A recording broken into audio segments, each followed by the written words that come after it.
does your intellect do? Your intellect is that part of the mind which divides, which discriminates in your experience.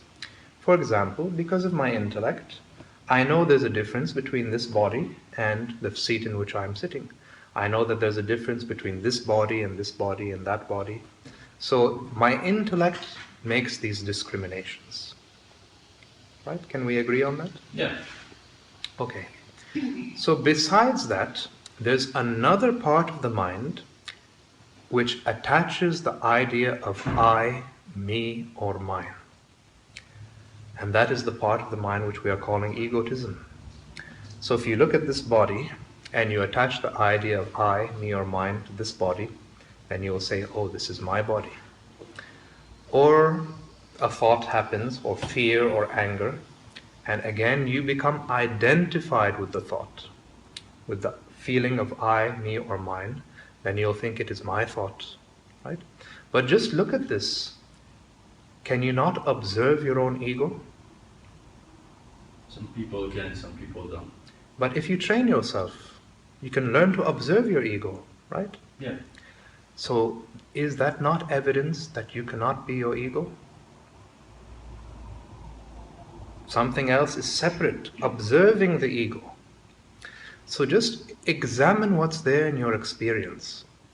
Anything that happens in your experience, where is it happening?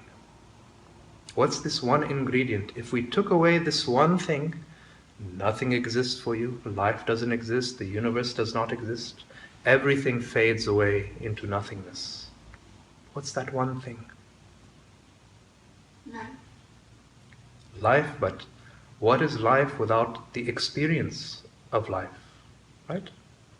A body that's in a coma. Yes, biological systems are running, but for that person, you cannot call that life. Right? What would that one thing be if we took it away? You'll have no experience of life. Consciousness. Right? Yeah. The fact that you are aware. So consciousness, I've always described it, it's a bit like empty space. What does empty space do? Empty space contains all the stars, planets, and millions of different worlds, right? We have 100 billion galaxies in this universe, each one with 100 billion planets. But it's all contained within empty space. In exactly the same way, your consciousness is just like empty space. Within the empty space of pure consciousness, thoughts are arising and disappearing, right? Emotions are arising and disappearing, sights, sounds, mental impressions, all this in the background of pure consciousness. Even your ego happens within your consciousness, right? So, ego is just something created in our imagination. It can't be who you really are. So what we're calling a process of yoga, in one way, it is abandoning your false self and rediscovering what is your real self. So what's this thing we call the self? It's just, how have we defined the self? So somebody who's attached to his body, for example, because his definition of self is physical. If his body dies, then he dies, right? Somebody else, he's not so much attached to the body. He has defined his self by the ideas he's carrying in the mind. He's a Christian, he's a Muslim, he's a Buddhist, he's an American, a Chinese, a father, a mother, right? And there are some people in the world who are willing to die for their beliefs, right? Let the body be burnt to ashes. But their definition of self is very different. It belongs more to the psychological structure, right? So some people define themselves as physical body. Some people define themselves as the mind. But is a human being just body, just mind? Have you heard the word holistic, right? I assume all of you have heard the word holistic.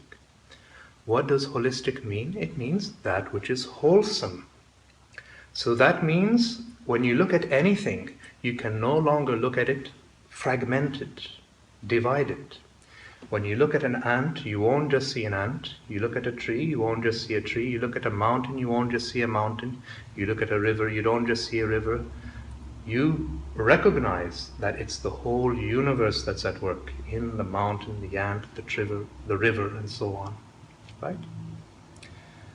So similarly, when it comes to our own being, we must, if we really want to address well-being, we must have a holistic perspective. So that means not just dealing with the physical body, not just dealing with the mind, but every dimension of what's involved in a human being. So when you're living life through your ego, it's a bit like this. Imagine you're at the beach, okay? You're at the beach and you're looking at the horizon. But because your perspective has remained limited, it seems like the horizon is the whole ocean, right? Or let's say, for example, I have a piece of paper and I make a small hole in that piece of paper. Now when I look through that small hole, everything will be just through that perspective, right? I may not be aware of so many other facts. I may not be aware of all the different shapes and colors in this room, right? Everything I see will be just through that small perspective.